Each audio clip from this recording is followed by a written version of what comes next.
Hello, everyone, and welcome to the writer's class. And I actually got it right. 4 podcasts, and I remembered which one that this show was going on. And once we end up putting it on the end, I thought, ladies, like, what? Up we go. And then people gonna be like, this is not the writer's class. That's probably half the reason people stop listening in the middle. But then it's past that. It'd be like, it's normally like in that like 15-minute mark. They'll be like, yeah, I give up. But they're already past the introduction, so I guess that's not that problem. I'll figure that one out later. Anyway, I'm Winona, and I remember to introduce myself. High five to me. I got to do the dance. Little dance here. Okay, stretch it out, stretch it out. Okay, that's hot. That's good enough, right? Even for a narcissist, that dance was a little long, just a little, because it was bad. I could see myself on camera, and I know how bad it was. And I kept going. Oh my God. And I wanted the And I Thought ladies. And you know what the And I Thought ladies wrote? A bunch of books about And I Thought. Yup. Just let that resonate. We were so original with our name, right? Yeah. And I thought divorce was bad. And I thought being grown up was easy. If only I were me, a memoir in verse, Foreign Coffee, Widow's Web, and Widow's Debt. That is 6 books, 6 audio books. One day I'm hoping to get to 7, 8, 9, and 10. That would be great because we have 20 some books. So if you were counting, you recognize that 6 and 20 some books don't add up and equal each other, then you're right. So you can find out about the rest of the books at www.andithoughtLadies.com. Which is funny I say that because I know we have like our newest book up there, like, please buy our newest book. And then we have like the other ones about this big. So I should say it's 6 books plus buy our newest book and this big on the other ones. But you're not here to hear about me, which is a shame. Because I really wanted you to come hear about me. Because I'm a narcissist. But you're here to hear about our wonderful guests. So I'm going to have to say wonderful guests. Would you like to introduce yourself? Hello. Hi, everybody. My name is Florence A. Bliss. I am a debut author, historical romance author. Got my first book called Taken by His Sword coming out soon, and actually June 11th. And I'm very excited to be here today. So thank you, Winona, for giving me that intro. I'm sorry, it's Taken by His Sword. Is she pierced? I mean, obviously, you're going to have that question. I have that's one I haven't thought about, but it would make a good epilogue, maybe. The sequel. And everyone's going to think that book has to do with earrings. Yeah, I guess so, huh? Yeah. All right. Let me get to real questions. Historical romance. My question I always ask, how much research? I did a lot of research, but here's the thing. There are certain questions that you can't find out there. So you can read about world history, you can read about the area of that time, but there's other things that you can't really find the information on, which is nice because then I can just make it up if I want to. So if somebody else can't quickly Google something, then I can just say whatever I want. So in terms of like the history of it, it's pretty historically accurate. I did have, people read through it. I have one friend who, she's studied history and world history for a long time, and she read through it. She's like, they wouldn't say this, and they don't have this kind of sword here. And I was like, ooh, okay. So I would fix that stuff. But other things, like I would come up with questions like, there's a ball scene. There's a ball, a fancy party. Like, did they have food at balls? I don't know. Were there people walking around with trays? Because would imagine that, but trying to find answers to things like that was kind of difficult. So I was like, well, I guess I just get to make it up now. So that's good. But in terms of like the history and the place and the time, I did make it fairly historically accurate. So that was a lot of time. Oh, what drew you to historical fiction? I mean, there's so many types of fiction. With the romance aspect, I think it was the first romance book I ever read. My friend and I, when we were 20, we were shy and we wanted to read historic or romance novels. And I think we went and I bought one for her and she bought one for me and we switched it because we were embarrassed. And that was just the first one I read, was a historical romance, and then I liked it. And then in terms of the romance, there's extra layers of why they can't be together than there would be in contemporary. Because in contemporary, I think it's a harder job because you're like, well, just get together. What's the problem? But there's more rules and societal pressure and stuff in the historical sense, which I think makes it fun in terms of creating tension between the characters. So that's why I kind of went that direction. So I'm going to throw myself into this interview. Obviously, I mean, how long did you expect a narcissist to be quiet? Oh my God. Um, so like I remember when I was first reading novels, obviously everyone normally comes in on romance, and I did. I came in on a romance novel and went straight to the Clancy section. Um but Yeah. I remember reading it going, "Oh, this would be great to write." And then I was like, "Research." And I went, "No, this isn't me. That's a lot." Like, how do they know this happened? And I was like, they'd have to research it. Nope, nope, not me. So was it harder than you thought it would be? Well, some of it was, I started with, I had an idea basically for the story and the dynamic between the hero and the heroine. And, you know, he had betrayed her and she's a sword fighter and a mercenary, and they end up having to work together. So I had that kind of dynamic there. I think we see so much of it on TV. We see so many period dramas and stuff. So we kind of already have an image in our head of how this time period works. But actually, when I would get stuck on things and think, okay, well, there needs to be a bad guy, you know, I need this to happen in the plot. I need them to get here. I would just start reading about the time period and kind of, so it was actually kind of helpful. It was more helpful than I expected, because when I needed new plot points, I was like, oh, didn't realize this kind of thing existed at the time. So I could use that. So it Or was like some good. really odd rules? What was that? The oddest rule that you found, like of society. The oddest rule of society. I don't know specifically. I'd have to think about it. I think, you know, this doesn't go for the this is actually for book number 2 that I'm researching right now, finding that wife stealing was still happening for a lot longer than we maybe anticipated. I mean, I guess you could say it for in different places, it's happened for a long time, but in Europe and stuff like that, it was still going on kind of beyond where I would have expected it to stop. So those were some surprising details that I came across. You know, like when you were reading in school and you read some fiction and they're like, they just came and raided.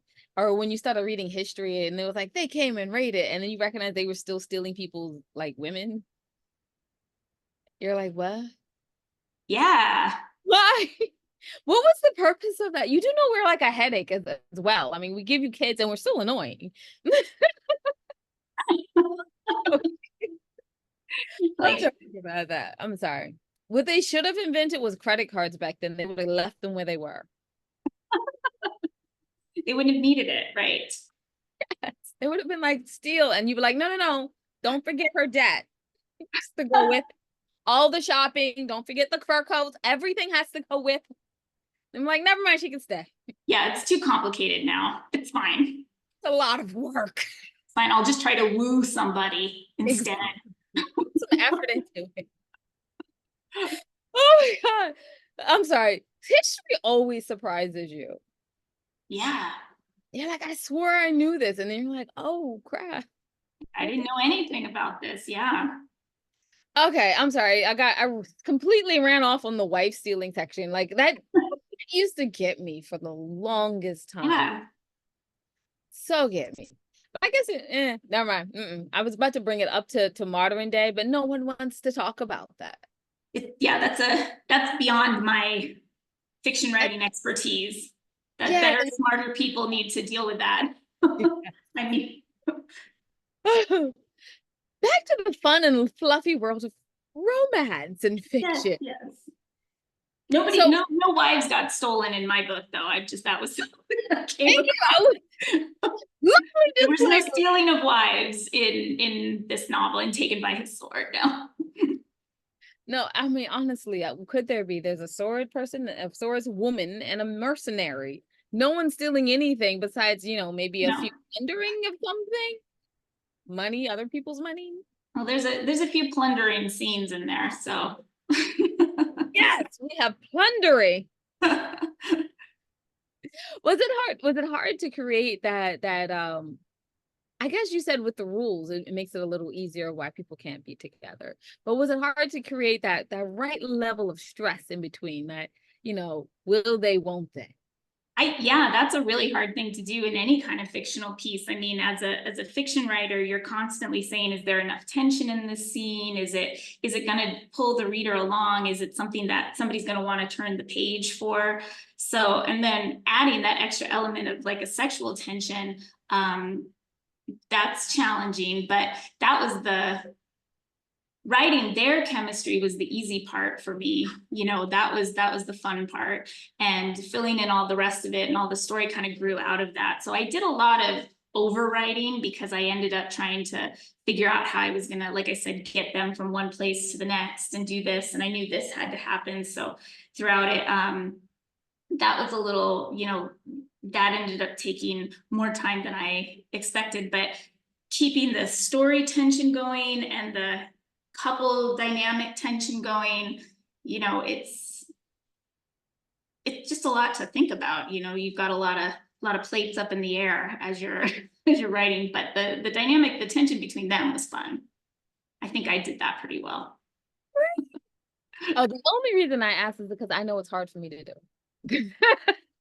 It can be. I mean, writing romance, writing love scenes, it's difficult to go. You don't want to be too graphic, but depending on where your spice level is at and what, market or audience you're trying to hit, you don't want to just be like, and then it faded to black, and then everybody woke up with a smile on their face the next day. So you got to really hit where you're comfortable, because you end up using words that you wouldn't use normally in ways, and you're like, ooh, hope that one goes over well. So you got to really find where you're comfortable as a writer. So That's amazing. That is amazing to hear. Like, I've always wondered what goes into those love scenes. I don't mind reading them, but I'm always like, how did you write that? Because you think it's easy, then you start writing, and then you're like, oh, I'm gonna need it's yeah. tough. I think specifically for the romance below scenes,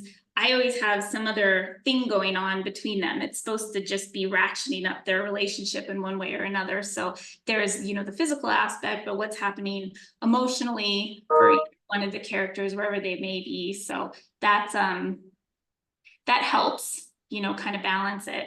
But I wrote these dirty scenes, and then my mom read it, and she still is okay as with me as her child. So I think that they're acceptable. You were brave. You were like, my mom read it. That's My amazing. mom read it. I couldn't keep her from it. And not because it's dirty, but she's like, no, my daughter wrote something, I'm gonna write it. So Be nice. That must be so nice. On my end, when my mother was alive, she'd be like, my daughter wrote something that's nice. I think it's because I wrote so much. Then she finally read what I wrote, and she was like, oh my God, it's not romance. I got published when I was 10 years old, and you read nothing else since then. See. I'm sure she was very proud. She was always proud. So I assumed she always read it. And then she was like, well, dang it, if it ain't romance. So what was your publishing journey like?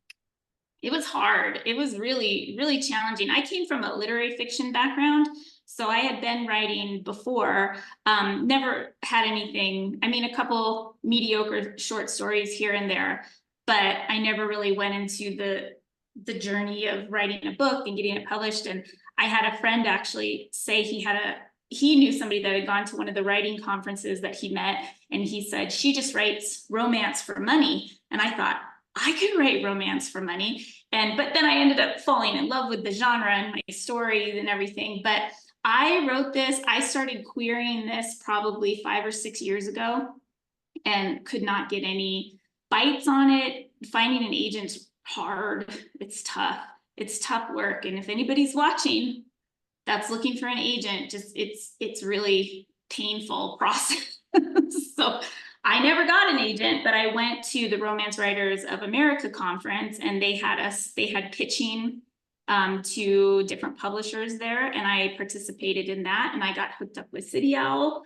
So they, let me pitch to them. They requested my first 50 pages. And then luckily enough, I got hooked up with Jessica Shearer, who's my editor, and she kind of championed me to them. And that was it. So that happened in September of this year. And then since then, it's just been up and down and zooming along, with edits and going back and forth. And so it's been very exciting compared to, sending a query letter out and then 9 months later getting a rejection. You're like, thanks, guys. That was nice that you remembered me. So hey, it's nice of you, because a lot of times they're like that and ghosted. And then, yeah, but then absolutely. you meet literary agents and you understand why. Because I mean, that workload is insane. Yes, absolutely. I do really appreciate the people that get back to me eventually, but it's funny because it's like I'm still getting rejections sometimes now. From a year ago, I'm like, wow, you really are persistent working through that pile, getting to the queries. But I'm like, thank you, but it's kind of comical how long it's just a slow process. So, Yeah, it's a very long work day. yes. Such a long work day. And I know one or two agents, they were like, I was just starting out, so I had to get, another job because I was like, oh, I'm so sorry. Okay, it's a real long work day. Yeah, I can imagine. Gosh, geez. I like to be alone at my little computer, just clacking away when I have time. So I heard literary fiction. And Mhm. I've always wanted to jump in on literary fiction. So what made you go literary fiction? Was it an MFA or did you I just had go? an MFA. Yeah, I started out as a biochemistry major. I wanted to work in the CDC and research diseases. And all through coronavirus, my family had to listen to me going, I could be there right now. I could be researching this thing right now. But one day I was having all kinds of viral fantasies about that. But I just got sick of looking in microscopes one day. So I was like, how can I finish my undergrad in a reasonable amount of time? And I finished it in education because my mom was a teacher. So I was like, I'll just wrap it up, finish up in education. In my last semester, I was like, what am I going to do now?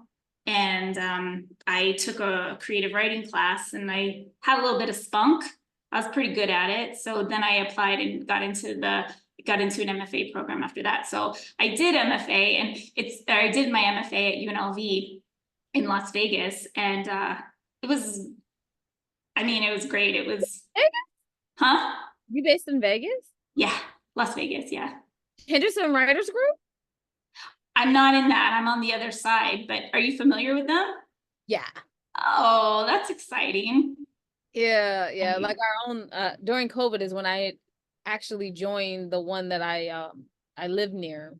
I'm in Maryland, so I joined Okay. the Maryland Writers Association. But until then, I was a member of the Henderson's Writers Group Oh, wow. because I kept flying out to Vegas to do stuff because I knew them and their writers and their board. So I was like, why would I bother? They're freaking like, I'll get to Maryland when I get to. Well, it worked out. It was perfect. So during COVID, I had to join. Yeah.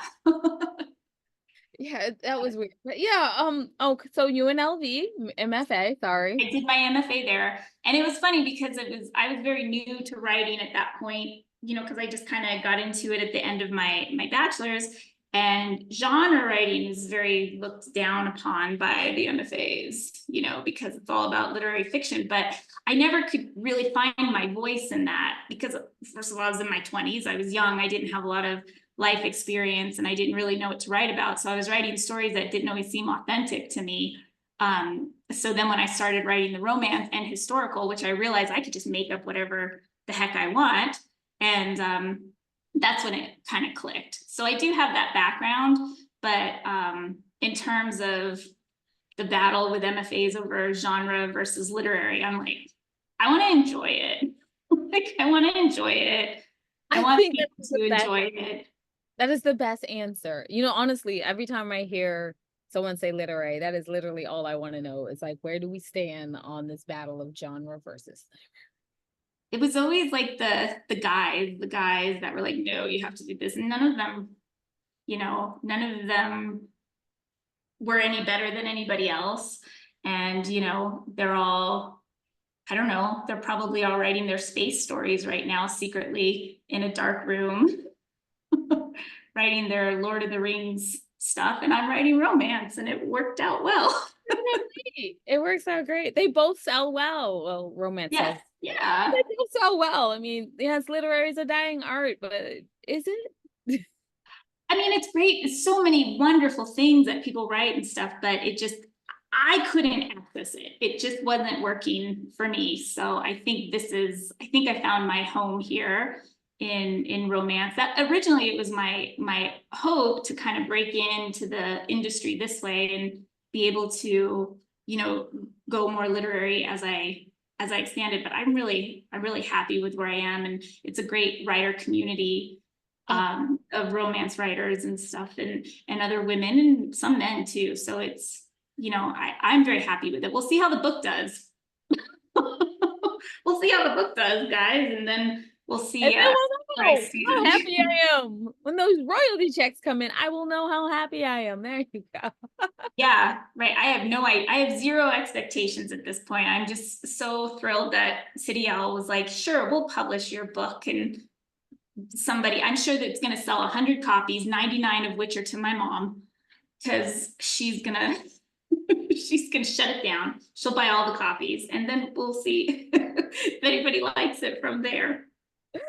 Oh my goodness. It has been an absolute blast talking to you. You too. You're a lot of fun. What do you have coming up next? Because we already know there's a book too.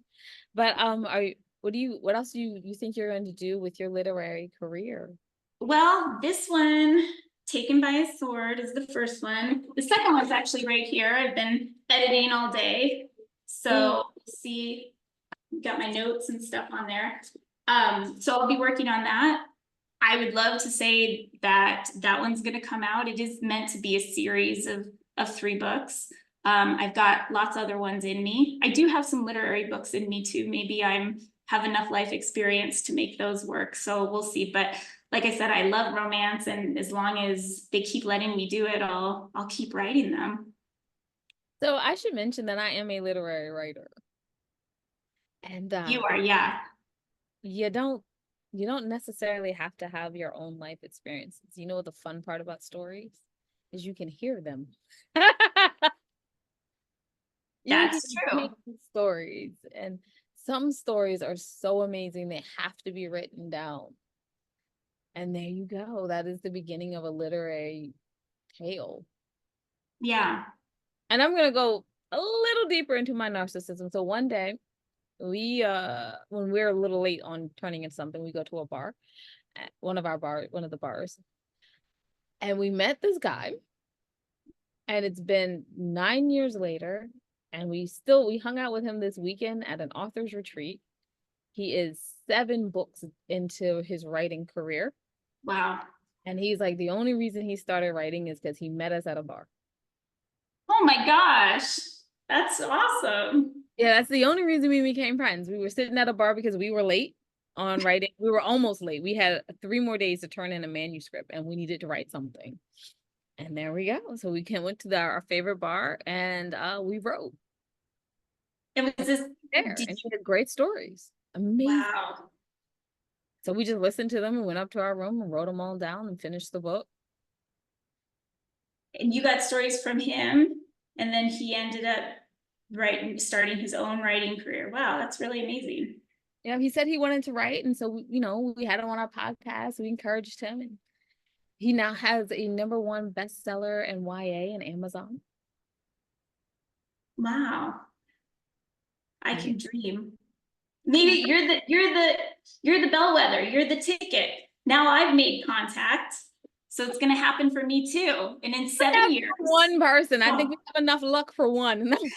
I'm sorry. Dang it. Well, 9 years. Let's do another interview and we'll see. Exactly, exactly. Oh my God. So can you tell people where they can find out more information about you, about your book, and what's coming up next? Yeah, I have a website that I put together, which is hard to do for a writer because I don't know how to do that stuff, but I figured it out.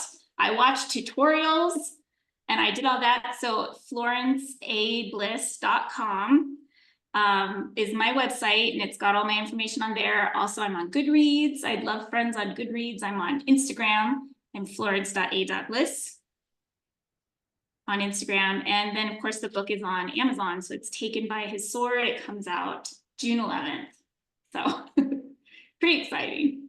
Thank you so very, very, Thank very much you. for taking the time out of your day. Okay, so since she's wrapped up, I'm going to go ahead and wrap it up for us over here. I'm Winona, and there's occasionally a Jade on either side of me. One time, every blue moon now, she pops up as like, "Hi, I'm JD." Uh, and we are the And I Thought Ladies. You can find out everything that your ladies are doing at www.andithoughladies.com. And while you're there, go down to the middle of the page and you can see the 3 charities that we proudly support. We ask that you give them your support. That does not necessarily mean money, although I'm sure they'd appreciate that. It could mean time, or sometimes it could just mean resources or knowledge. And we thank you in advance for that. Remember that wisdom is all around you if you're open to finding it and accepting it. So peace and love, you guys, from Winona and the Missing Jade. Oh, yeah. Thanks for listening.